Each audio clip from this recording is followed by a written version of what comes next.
entre les compétences donc voirie, comment ça se passe concrètement? Parce que jusqu'à une certaine date, 1er janvier 2019. Oui, 2019, on a la compétence que depuis le 1er janvier 2019, donc on a reçu en fait, du département une possibilité d'être subventionné pareil à 46,5% pour les travaux, et on a 1 million de travaux à faire. Donc c'est la commune qui gère directement le coût routier sans passer par la communauté de communes. C'est ça. Okay. Donc ce qui est rare dans le département, puisque sur Muret, c'est rare. Hein, c'est rare. C'était décidé. C'était décidé pour avoir la maîtrise. Donc, oui, mais en fait, c'était au départ le Sunivom qui gérait ça. Le Sunivom, il y avait des communes qui adhéraient, d'autres non. Donc sur les, je ne sais pas combien, 13 communes au Sunivom, il y en avait 5 qui adhéraient pas déjà. Qui depuis toujours géraient en direct leur coût routier. Et donc, au moment où ça a été passé à la communauté de communes, il fallait que tout le monde soit pareil. Donc, il a été pour nous plus facile de choisir de sortir que de faire entrer les autres. Ensuite, sur le budget prévisionnel des recettes d'investissement, j'ai noté un doublement là, des subventions d'investissement. Il y a près de 975 000 € de subventions. Est-ce que c'est des subventions qui ont été notifiées ou c'est... Oui, bien sûr. Là, c'est des subventions notifiées, hein, bien sûr. Mais là, il y a la subvention pour routier aussi qui est dedans. D'accord. Oui, juste aussi par rapport à la politique du conseil départemental, moi j'avais souvent sollicité les conseils départementaux sur la commune où je travaille, M. Bertrand à l'époque, par rapport effectivement au fait que on augmentait les subventions et les enveloppes budgétaires des coûts routiers sur les communes du département de la Haute-Garonne de la même façon que l'enveloppe d'une année était à peine augmentée l'année qui suit. Ça voulait dire que beaucoup de communes qui avaient de grosses enveloppes ont conservé ces grosses enveloppes et avaient finalement beaucoup moins besoin de ces grosses enveloppes parce qu'elles avaient finalement de la ressource. Et les communes qui avaient de toutes petites enveloppes, finalement, n'augmentaient pas ces petites enveloppes alors qu'elles avaient le même kilométrage de voirie routière. Oui, non, je suis d'accord avec vous, il fut un temps où il y avait de grosses discussions au niveau là-dessus. Bon, nous, il faut dire quand même que maintenant, on a pour routier de 1 million sur 3 ans. En 2008, il y avait 1,5 million sur 2 ans. Donc on a quand même fait quelques efforts de diminution aussi. Oui. Bon, j'aurais juste deux petites observations sur la dette, bien entendu. C'est à peu près, donc à 8 200 000 €, ça fait plus de 800 € par habitant de dette. C'est quand même lourd. Après, donc c'est vrai que le chapitre personnel aussi, si je l'ai survolé, j'ai tellement de budget. Encore la dette, excusez-moi. Oui. 855 € par habitant, c'est les finances publiques. Oui. Moyenne de la région, 1017 € par habitant. Oui, non mais je veux dire, ça reste... Moyenne de l'État national, 823 € par habitant. Oui. On est dans la moyenne. Voilà. Mais souvenez-vous, M. Vallée, souvenez-vous. Oui, non, mais je me souviens de l'observation parce que j'avais... Non, mais en 2008, nous étions à combien là? Nous étions à 12 millions de dettes, et il y avait moins d'habitants, donc on était à 1300, 1400 € par habitant, souvent. Oui, non. Donc là, il y a un travail qui a été fait quand même sur la diminution de la dette. Moi, on veut bien diminuer la dette, mais il faut aussi quand même assurer les investissements qui sont nécessaires. Donc. Oui, mais non, mais ça reste une observation. Mon objectif, c'est de... C'est vrai que j'ai pas augmenter. Depuis 12 ans, j'ai de bons exemples, puisque sur notre commune, c'est 70 € par habitant. Donc effectivement, on est à 10 mois de dette, donc commune identique.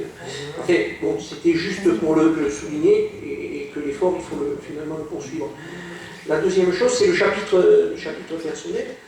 Donc je l'ai survolé, il me semble qu'en faisant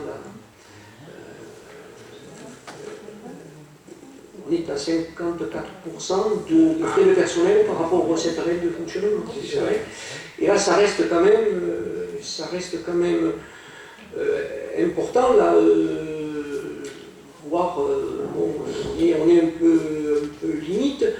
À titre d'exemple aussi sur notre commune sur laquelle je travaille, on était à 4 500 000 € de frais de personnel sur le budget général, sachant qu'on a le centre de loisirs en plus, on a l'école de musique, on a beaucoup plus de services en plus en étant avec... Service technique aussi? Oui, absolument. Hein.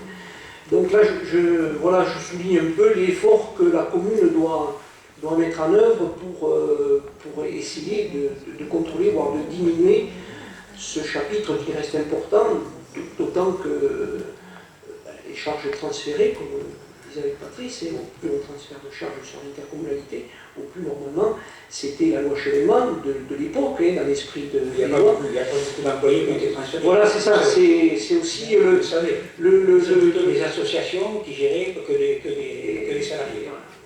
C'est vrai qu'en France, de façon générale, et ici aussi, donc le jeu des chaises musicales n'en a pas pris, quoi. C'est-à-dire, on transfère des charges, ben, il faut transférer aussi des gens, et on devrait voir, c'est pas qu'Autorive, attention, hein, c'est de façon générale, mais Autorive aussi est quand même assez concerné, vu que c'est vrai que le chapitre 12 est quand même 54% de dépenses de personnel par rapport à cette règle de fonctionnement, ça reste quand même assez excessif.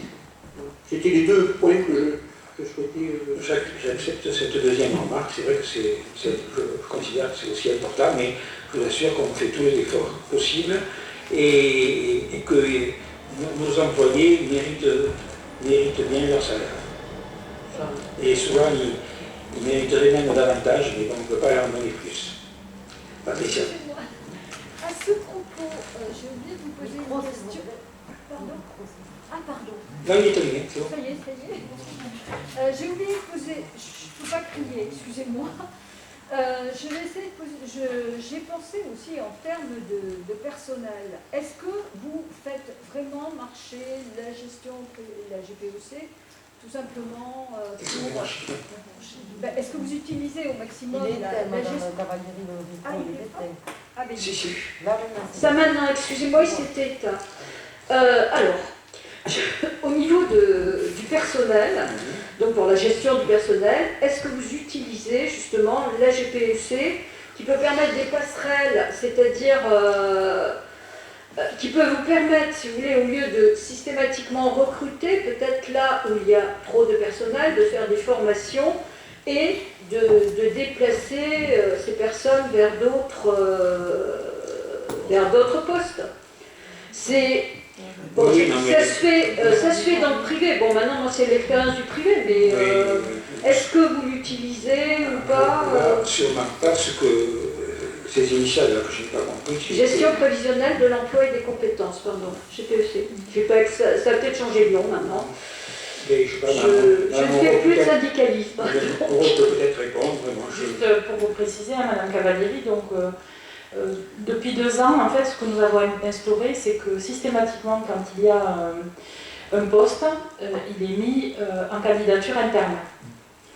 Et du coup, on a pu opérer justement un certain nombre de mouvements et permettre au personnel qui avait envie à des moments de changer de métier, d'évoluer, de le faire.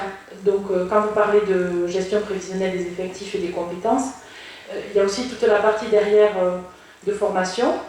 Et sur ce volet-là, eh bien, effectivement, dans le cadre du travail qui est réalisé avec le service RH, on travaille à la fois sur les plans de formation, mais aussi à essayer d'accompagner les agents dans la préparation de concours, dans la préparation à d'autres métiers. Mais ce qui se passe quand même, c'est que sur cette collectivité, il y a aussi tout un travail de fond qu'on engage et qu'il faut continuer pour arriver à améliorer aussi moderniser, puisqu'on dispose quand même sur certains services d'outils qui ne facilitent pas la vie des agents et qui ne permettent pas parfois justement de pouvoir soit proposer de nouveaux services, soit lors de départ à la retraite, d'envisager des réorganisations. Donc il y a tout un travail de fond qui est réalisé. Le meilleur exemple étant la question de la téléphonie, sur lequel il y a effectivement tout un travail qui a été conduit avec le DGS pour essayer de doter d'un outil moderne. Donc il y a aussi cette question de modernité avant même de penser à pouvoir aussi conduire d'autres évolutions. D'accord, merci. Est-ce qu'on a fait le tour? Oui. Monsieur Coquin, une autre intervention là, concernant le CCAS.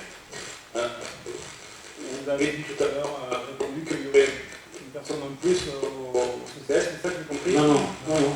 Ce sont les mêmes personnes, mais elles sont comptabilisées dans le budget du CCAS. Mais ça, c'est encore un budget.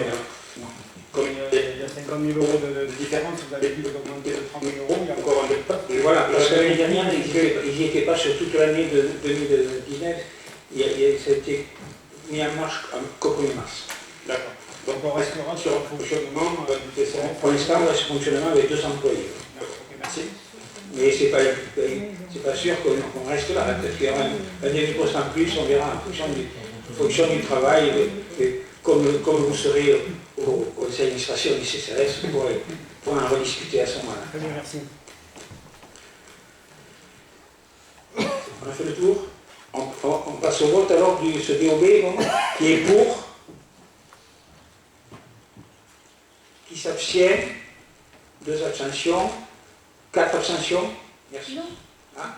Et non, j'étais contre à cause de... D'accord, mais attendez que je dise qui est contre. Alors, de me fâcher sinon.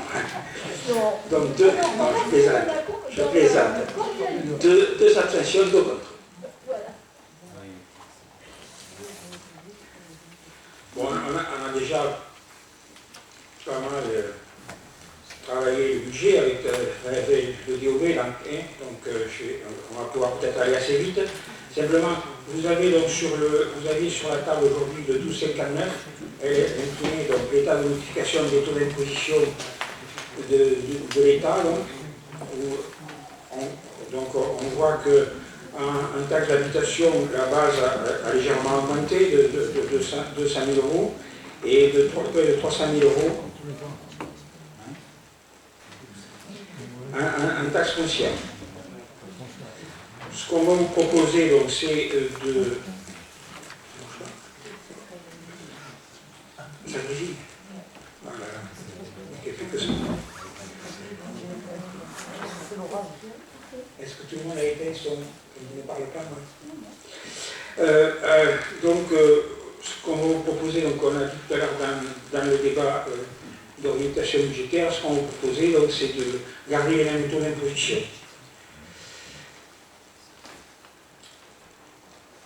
Y a-t-il des questions déjà sur les taux d'imposition ou est-ce qu'on passe à l'analyse du budget? On verra plus tard. Alors sur l'analyse du budget, donc, on voit que sur la première page, il y a une analyse donc, par rapport à la moyenne de la strate. Bon, effectivement, vous voyez, sur la courbe de la dette, on est dans la moyenne. Sur la dépense d'équipement, donc au-dessus, les dépenses réelles de fonctionnement est en dessous. Par rapport à la moyenne, donc, il n'y a que sur les dépenses de personnel, donc, où on est au-dessus, les 5 points au-dessus de la moyenne de la strate. À la page 3, il y a une vue d'ensemble où on récupère en même temps donc, les crédits donc, de l'année, plus les excédents reportés et plus les restes à réaliser. Donc on arrive sur un budget qui est à 16 800 000 euros, tout confondu.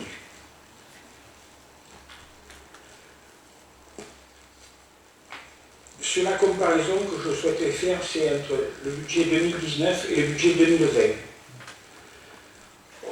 On voit donc que sur les dépenses réelles de fonctionnement, alors là je suis à la page 4, pour ceux qui arrivent à suivre, on voit que donc en dépenses réelles de fonctionnement, il y avait en 2019 8 518 700 euros, et dans les propositions nouvelles, il y a 8 583 700 euros. Ce qui fait une augmentation de 0,05%, qui est largement donc en dessous des 1,1% demandés. Et si je compare les recettes maintenant, en recettes réelles de fonctionnement, donc on avait donc 9 400 000 euros en 2019, on a même pu dire 500 330 € en 2020. C'est une augmentation de 1,13%. Donc les recettes augmentent plus vite que les dépenses, largement. Voilà.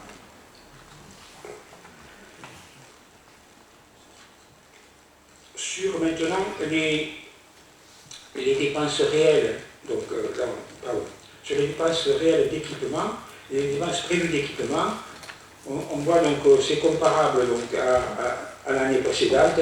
On a 4 278 000 € de prévus pour 4 678 000 en 2019. Les recettes réelles d'investissement, elles par contre sont en baisse, puisqu'on passe de 4 003 029 à 2 775 000, mais c'est là que intervient donc, ce n'est pas comparable parce qu'il y a la baisse importante, donc d'une part de l'emprunt, puisqu'on avait prévu l'année dernière 1 600 000 € d'emprunt, on n'a prévu que 800 000, et le FCTVA dont je parlais tout à l'heure. Mais ceci va être compensé par un virement de la section de fonctionnement beaucoup plus important. Vous le voyez donc toujours sur la page 5, c'est le 0,21 en fond de page. Il y avait donc 1 606 300 et il y a maintenant 2 397 000. Et M. Gallet, donc si tout à l'heure on avait mis simplement ce que vous disiez, on aurait eu ici, on n'aurait pas eu, on aurait pu eu 2 397, on avait eu.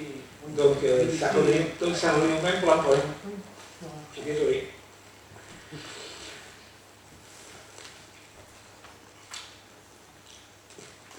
Alors en dépense d'investissement, ce qui est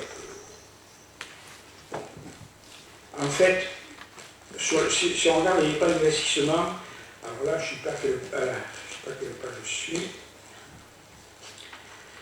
Les dépenses d'investissement, c'est à la page, donc section d'investissement de dépenses, c'est à la page 14 du budget. On voit qu'au chapitre 20, en gros, c'est les études, on a donc un reste à réaliser 29 469 €, et on a pour nouveau 37 000 €. Alors, les restes à réaliser, ils ne figurent pas. Il n'y a que les budgets précédents, les restes à réaliser, ils figurent que sur le compte administratif précédent. Et donc, sur les restes à réaliser, donc, il y avait donc, c'était les études pour les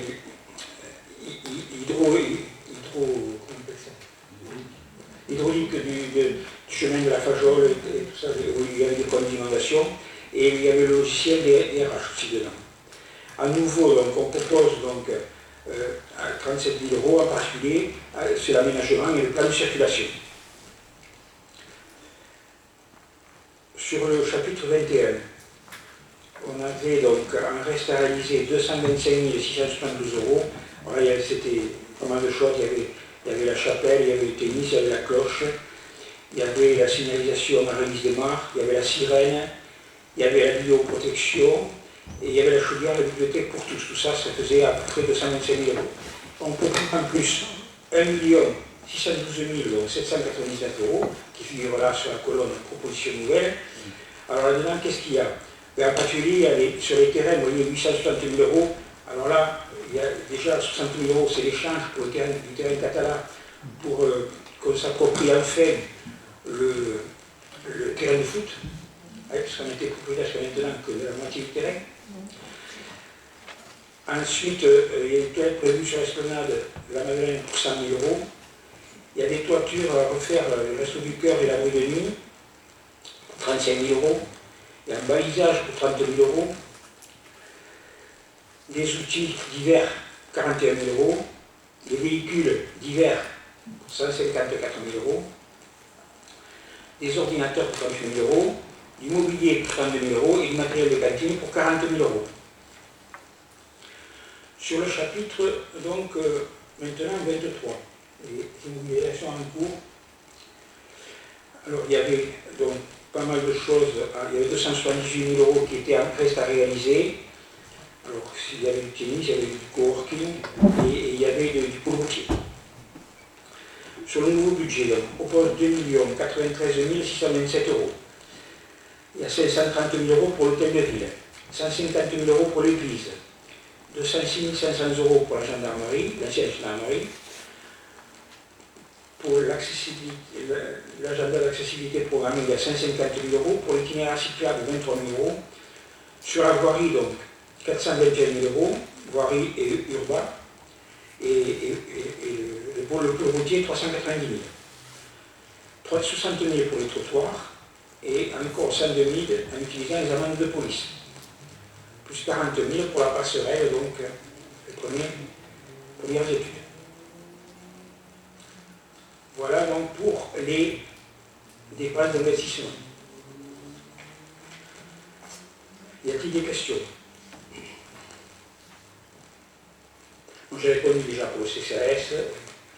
Après, je ne sais pas si vous avez d'autres remarques. Sur les terrains, donc, vous avez un petit peu certaines. Oui, par rapport Au terrain, donc vous pourriez repréciser les... Le terrain, oui, on a prévu. C'est une prévision. Ouais. Mais on n'a pas vraiment négocié encore, donc on ne sait pas combien ça va coûter le terrain du lycée déjà. Ouais. Disons, on a prévu 400 000 euros pour le terrain du lycée. Je ne sais pas si quoi.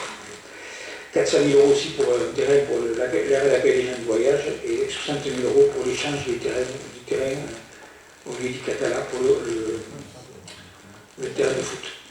C'est pas la CCA qui achète le terrain pour les gens de voyage?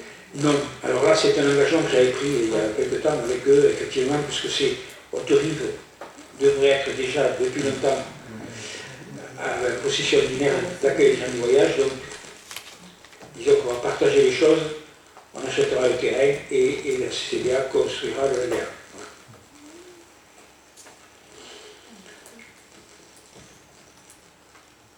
D'autres questions? Oui. Non, excusez-moi, là, c'est pour les gens du voyage, là, parce que comme on n'a pas de passif, donc si je comprends bien, d'après ce que vous expliquez, l'aire d'accueil des gens du voyage est à Haute-Rive. Elle devrait être à Haute-Rive depuis l'année 2000, depuis l'an 2000. Elle est obligatoire depuis l'an 2000.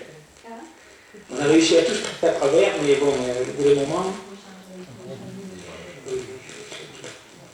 Et on n'a plus de cette habitants.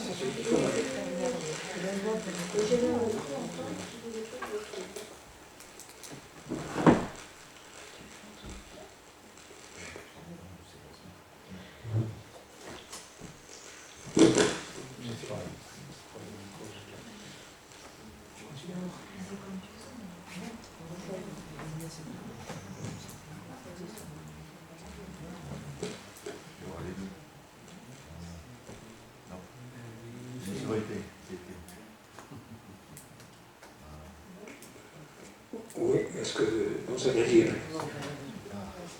Vous agacez, hein? Bien, des questions? Alors, non, c'est bon? On passe au vote directement? Alors, donc pour ce budget, donc 2020, qui est pour? Qui s'abstient? 2 abstentions. Qui est contre? 2 abstentions. 2 contre. Excusez-nous, monsieur le maire. Je pensais qu'on détaillerait un peu plus longuement le budget, ça ne va pas changer la donne, mais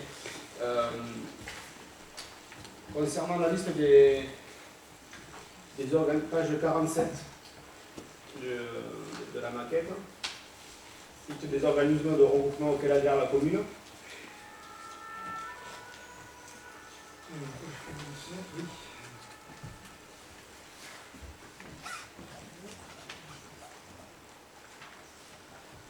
Oui. Il semblerait qu'il y ait un changement d'importance au niveau de l'école privée, où il est prévu une contribution de la commune de l'ordre de 18 000 euros. Est-ce que c'est un changement volontaire ou est-ce que Non, c'est une erreur? C'est une erreur. C'est une erreur, merci. Il y a 100 000 euros de plus. Je pense que c'est 118 000. Ah, c'est 118 000. Mais sachant que donc c'est une budgété, mais on n'a pas encore la somme exacte, c'est en fonction de la demande de l'école privée. Où en fait c'est tant par enfant et on ne peut pas dépasser ce qu'on paye pour les enfants des écoles publiques. Juste une dernière aussi petite question sur la DSRN, sur la...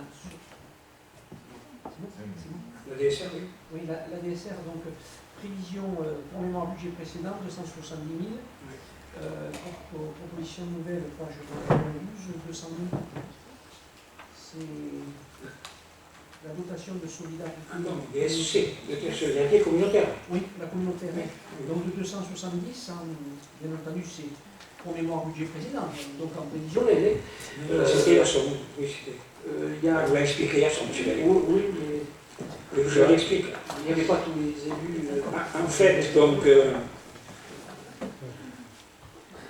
à partir du 1er janvier 2017, les deux comités de communes, CCLAG et CCVA, ont fusionné. À partir de ce moment, donc, étant donné que la CCVA distribuait une dotation sur les communautaires et pas la CCLAG. Donc au départ, la première année, les gens de la CCLAG ont eu 0, les autres ont eu la même somme qu'avant. Ensuite, donc, à partir de 2018, donc, il a été décidé, mais c'était une obligation, que toutes les communes soient mises sur un pied d'égalité. Alors, on a donné des critères, on les a donnés hier soir, vous ne savez pas, il y a 3 critères. Et à partir de ces critères, donc, on arrive à une certaine somme. Comme on ne change pas la somme globale, et qu'il y a davantage de communes qui participent à cette somme-là, donc forcément elle diminue pour ceux qui étaient avant à la CCVA. Voilà. Et sachant qu'il a été mis un palier quand même, le palier est actuellement à 50%, c'est-à-dire chacun ne peut pas toucher moins de 50% de ce qu'il avait avant. Bon, nous on est quand même bien au-dessus, on a eu 340 000 €, on est à 200 000. Oui. Excusez-moi, je croyais qu'on continuait dans Oui, le oui, moi aussi. Mais Ah bon, mais ça je suis monopoire. Ah bon, donc vous Vous continuez. avez vu, M. Borès, hier, il n'était pas sur les monopoires. Alors, Mais non, mais on a fini ce avec moi, je répondais aux Oui, questions. on a voté, oui, ça, non, mais ça, je suis d'accord. Mais on est allé très vite, notamment, on n'a pas du tout parlé des emprunts garantis. Oui. Et moi, je voulais savoir si ces emprunts garantis n'impactaient pas, pardon, excusez-moi, je voulais savoir si les emprunts garantis n'impactaient pas la capacité d'endettement de la ville. Écoutez, à peu près non, puisque chaque fois, enfin, du moins, quand on a demandé à emprunter 1 200 000 € l'année passée, les banques sont toutes précipitées. Alors bon, je pense que... Non, c'était une question... Oui. A priori, non. Excusez-moi, je croyais qu'on continuait... A priori, non. Mais je ne suis pas à répondre aux questions, ne vous inquiétez pas. C'est fini. Alors, il y en a qui veulent se coucher peut-être plus tôt, mais bon, ah, c'est bon, ça va. On a de la marge encore par rapport à hier soir. Donc c'est bon? Allez, on passe... Alors, je rappelle le vote, donc, 24 pour, 2 contre et 2 abstentions.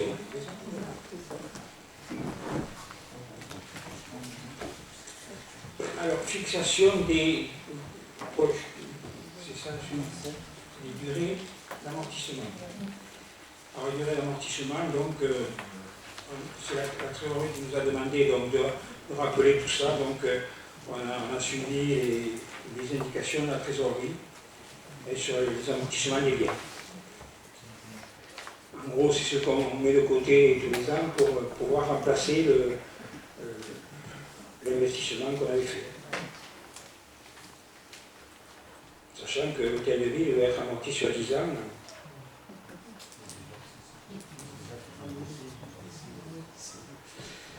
Bon voilà, c'est des propositions. Alors, est-ce qu'il y a des remarques là-dessus? Non, pas de remarques. On va faire avec ces durées-là. Ouais. À l'unanimité, c'est bon? Merci.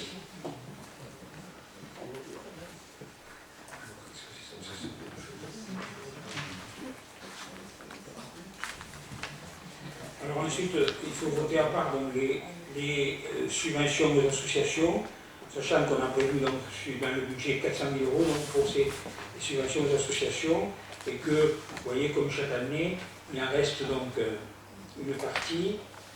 Bon, il y a marqué divers créanciers en attente, 35 000 euros, et pour l'instant, on a budgété, en fait, on n'a pas budgété réellement 400 000 euros, on a budgété que donc 365 000. Sachant qu'en cours d'année, souvent les associations ont des besoins particuliers qui sont qualifiés pour un truc, qui sont fait bon. Et on peut à ce moment-là abonder grâce à ces 35 000 euros. Voilà. Y a-t-il des questions sur les subventions? Oui. Monsieur Scapin? Oui.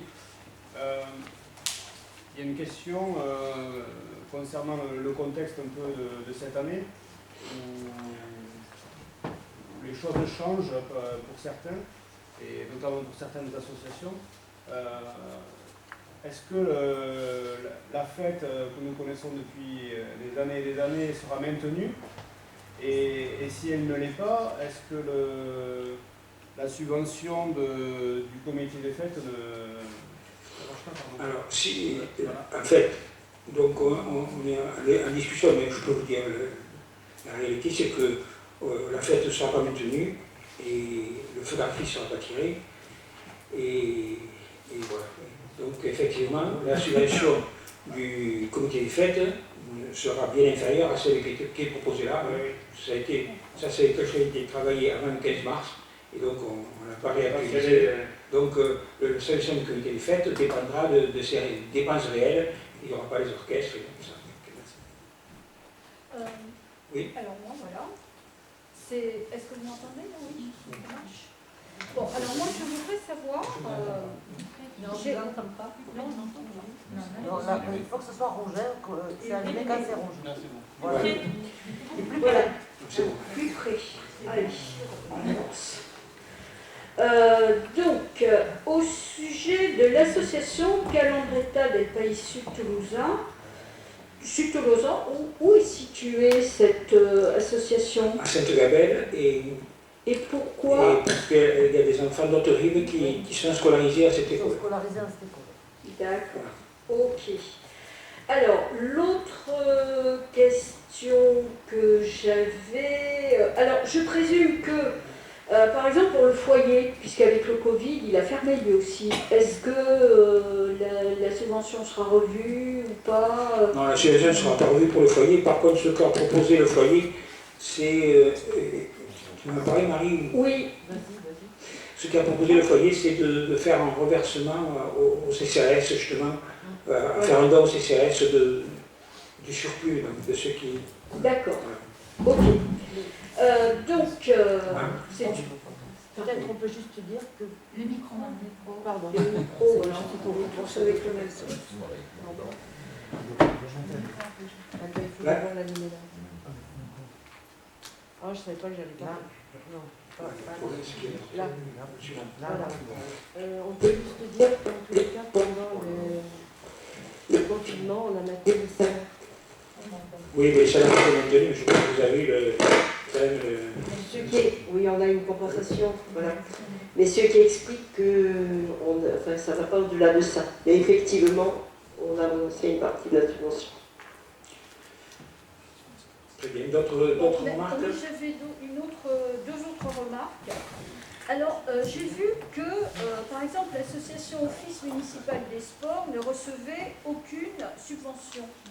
Alors, que devient cet Office municipal des sports, puisqu'il ne reçoit pas de subvention? Est-ce qu'il continue à exister? A priori, il existe toujours, mais ils n'ont pas fait de demande de subvention. Alors bon, Ah, on d'accord, a traité les demandes. c'était une question, oui. Voilà. Ce que je voulais savoir aussi, l'année dernière, il y avait eu un supplément de subvention, est-ce que ça sera reconduit cette année, puisque je crois que M. Tessarotto s'occupait justement au foyer de l'ensemble de l'encadrement. Là, c'est une convention avec le foyer, effectivement. Donc, Benoît Tessarotto est à disposition, et donc le foyer nous repaye la compensation salariale que nous donnons en subvention. C'est un échange entre nous qui... C'est une opération blanche. Opération blanche. Oui, oui, non, mais c'était simplement pour savoir si c'était bien. Ce sera, Voilà. oui. Pour savoir si c'était maintenu. Bon, après, bon, vous savez que quand même, nous soutenons toute association sportive, on est tout à fait favorable, même avec notre étiquette, on est tout à fait politiquement très favorable justement au soutien de toutes les associations sportives qui, pour nous, excusez-moi, Sportive ou non sportive, hein, mais surtout sportives, surtout, je parle surtout beaucoup des associations sportives qui quand même permettent de créer le lien, c'est le goût de l'effort, et puis surtout un lien, une fraternité quelque part par là. même le tennis. Même le tennis, ben c'est un sport, monsieur Azema, c'est un sport le tennis. Moi qui suis montée très longtemps à cheval, on me disait toujours que c'était pas un sport, alors que c'est un sport. C'est comme le tennis. Voilà, j'ai dit toutes les associations sportives. Très bien. D'autres remarques? Alors, on va passer au vote. Alors là-dessus, pour le vote des subventions versées aux associations, donc il faut savoir que ceux qui sont dirigeants d'une association ne peuvent pas participer au vote. Hein. Donc, Mme Terrier pour le foyer, M. Pontieux pour le club d'athlétisme et M. Azema pour le club de tennis. Donc on ne participe pas. Cyclisme, j'ai dit cyclisme.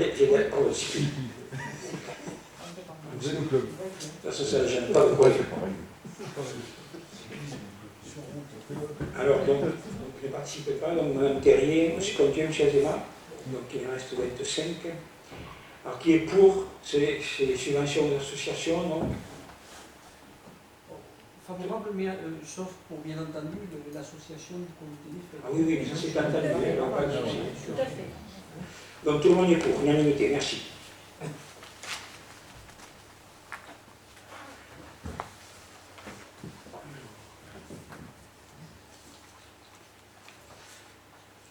Tarif de la piscine municipale, donc en fait, ce qu'on propose, il y a une erreur sur la note de synthèse. Hein.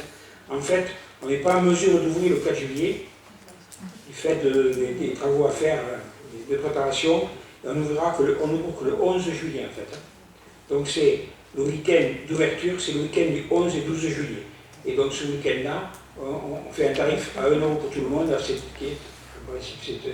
tarif est à 1,60 €. Hein. Donc 1 € pour tout le monde, donc alors, on a essayé un temps de le faire gratuit, mais ça coûtait vraiment trop de soucis. Ça posait trop de soucis. Donc, je pense que 1 € c'est quand même possible. Oui. Donc, je voulais poser justement cette question au niveau des piscines municipales, pardon, excusez-moi. Il y a beaucoup de règles sanitaires qui sont en cours. Donc, comment allez-vous justement gérer cette ouverture? Est-ce que ça ne va pas engendrer également des frais supplémentaires? Parce qu'il y a des désinfections à faire 2 fois par jour. Est-ce que tout ça, vous allez l'appliquer stricto sensu? Nous allons bien sûr embaucher des vacataires pour faire ce travail donc, pendant l'été. Voilà. Et vous allez fonctionner comment sur rendez-vous? Comment ça, vous ne savez pas encore parce que théoriquement, on n'a pas le droit d'utiliser les plages. La piscine doit être utilisée à effet dynamique, hein, pas statique. Oui, oui, ne vous inquiétez pas, donc, on va respecter toutes les règles. Et c'est pour ça que c'est difficile aussi d'ouvrir le 4 juillet. Non, mais c'était juste une simple question. Hein, c'était pas... Parce que justement, je sais que c'est très difficile les piscines actuellement. Merci. Madame Moreau, vous avez la parole. Oui, monsieur le maire, juste pour préciser que...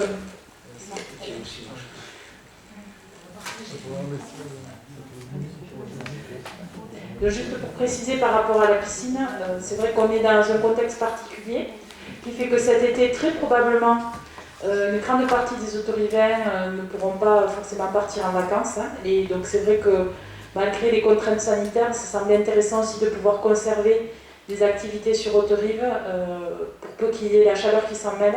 La piscine semblait quand même un équipement intéressant à garder ouvert, et il y a une réflexion en cours aussi sur d'autres équipements pour essayer justement d'avoir pendant cet été un peu particulier un peu plus d'équipements ouverts que d'habitude pendant la période estivale. Peut-être, si je puis me permettre, excusez-moi, si je puis me permettre, peut-être aussi bien nettoyer, bien tondre les quelques plages qui existent, n'est-ce pas Alors, je pense par exemple derrière le Brasilia, pardon. Sur la tente, là, Pardon. il y a, il y a- La plage qui existe, c'est il y a là. des... il y a Les des- plages, j'ai dit. Il y a quelques plages, oui. Ça s'est toujours appelé comme ça. Il y avait Moi, je suis née, j'ai appris à nager dans l'Ariège. Sur la tente, je sais qu'on n'est pas tout à fait d'accord, on a un cavalier d'eau. Donc, Vous n'êtes pas d'accord? on fait Non, mais je veux dire pour accéder. On a nos idées de faire des chemins plutôt que de tondre systématiquement. Voilà. Non, mais au moins l'accès pour la. Ça sera. Pour la. Et ensuite,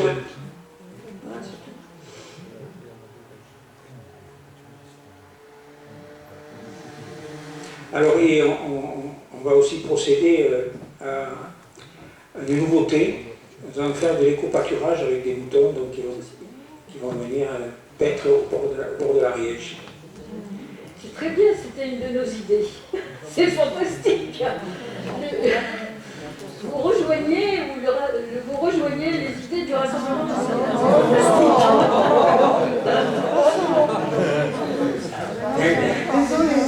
Exagéré. Je plaisante. On connaît tous la plaisanterie. Et sur ce point, nous étions d'accord.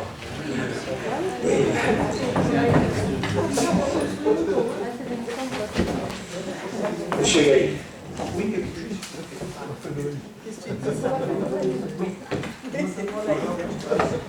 Allez-y.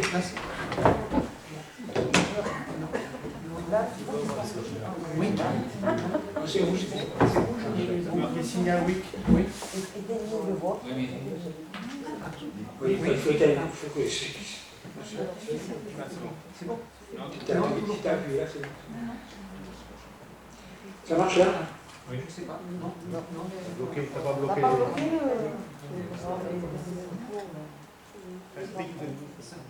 Oui, oui. Mais là, il n'y a pas de c'est pas Ah, c'est bon, oui, mais on est assez restreint. Ah, mais prenez un autre. Là? Non, on est ici. Ça marche pas. Tu l'as pas. Le budget, là,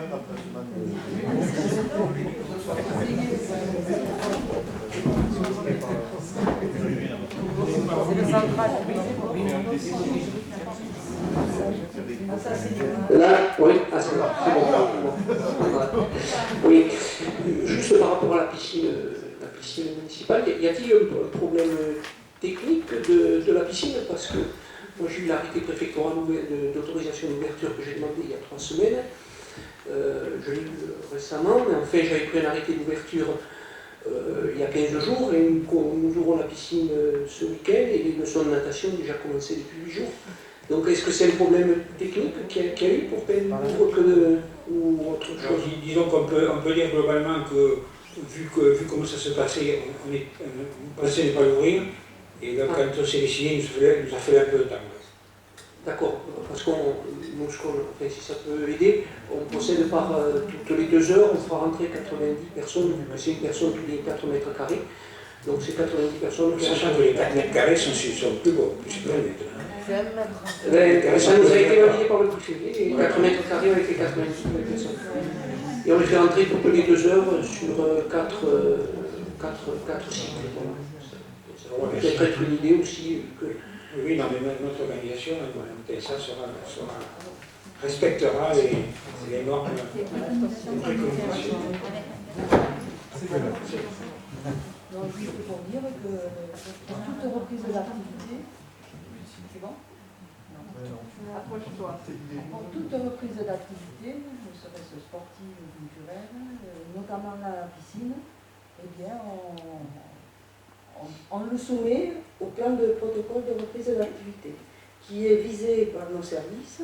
Et d'ailleurs, on fait des réunions assez souvent pour savoir comment on peut reprendre l'activité. Et tous nos clubs, les bureaux, les présidents des clubs, donc nous font parvenir le protocole rempli. Notre service de sécurité le vise et on corrige s'il faut corriger. Et donc l'activité physique, sportive reprend. Donc sur la piscine, exactement, c'est la même chose. On va bien appliquer un protocole qui va mettre évidemment les mesures barrières en vigueur, qui est toutefois à respecter. Et c'est dans ce cadre-là qu'on peut reprendre les activités.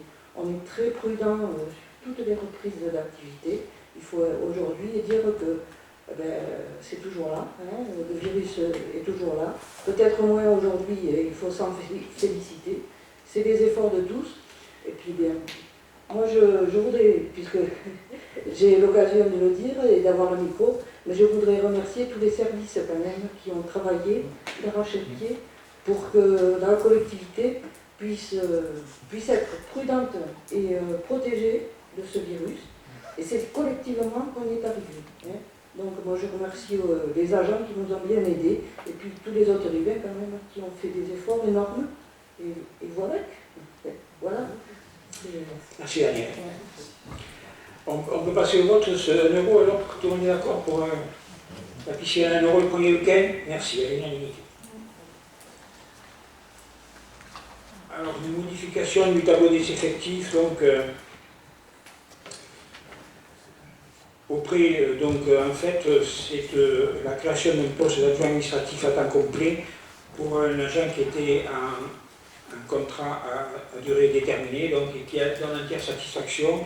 Donc, on propose de le titulariser. Pour ça, il faut qu'on ouvre le poste d'adjoint administratif. Des questions? Non? À l'unanimité, merci. Ensuite, donc, il faut ouvrir 3 postes de rédacteur territorial à temps complet pour des agents qui ont réussi dans le concours de rédacteur territorial. Et donc, on ouvre les 3 postes de rédacteurs et on supprime les postes qu'ils occupaient. Un poste d'adjoint administratif principal, première classe, un poste d'adjoint administratif et un poste d'adjoint administratif principal de 2e classe. Oui. Je vais parler fort, ça va.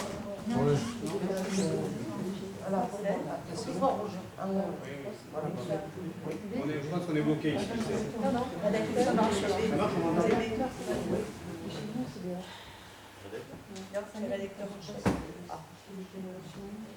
Celui-là, c'est les radieux. Vous aviez usé votre temps de parole. Ça doit être ça.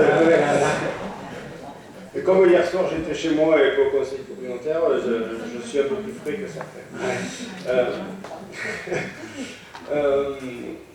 Oui, il est écrit dans la note de synthèse que c'est compte tenu de la réussite au concours de ces agents que la collectivité va les nommer. Et est-ce que la collectivité a réellement besoin d'avoir des agents à ces grades-là? Est-ce qu'ils vont changer de mission? Non, Est-ce qu'ils auront des missions complémentaires? Oui, ils occupaient déjà ces missions-là et ils n'avaient pas encore le titre. Ils étaient déjà le travail rédacteur. Ils étaient sur être rédacteur. D'accord. Et s'ils passent le concours d'attaché? Là, on va hésiter. Ah, d'accord.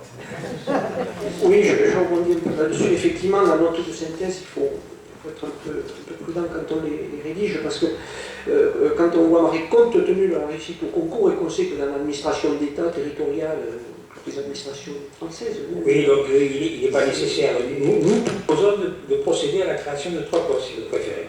Voilà, parce que c'est pas la réussite au concours. Voilà, c'est pas la réussite au concours qui fait la nomination, c'est le besoin de la collectivité qui fait la nomination. C'est vrai qu'on était Nous proposons de procéder compte tenu des besoins de la collectivité. Compte tenu des besoins de la collectivité, parce que voilà, c'est.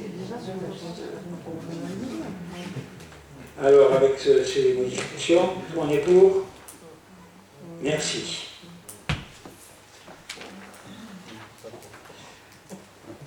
Recrutement d'agents contractuels sur emploi non permanent.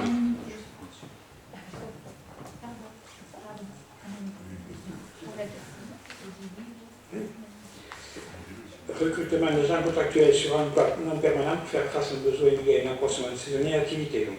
Alors là, il y a une petite erreur dans notre synthèse, c'est bien sûr 1er janvier 2020 au 31 août 2020, pas 2019.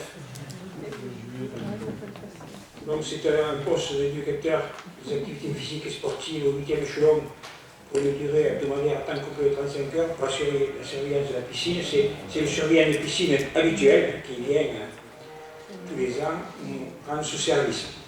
On le paie quand même. Et ensuite, donc, 2 postes d'adjoint administratif pour une durée comprise entre 20 et 30 heures. Donc,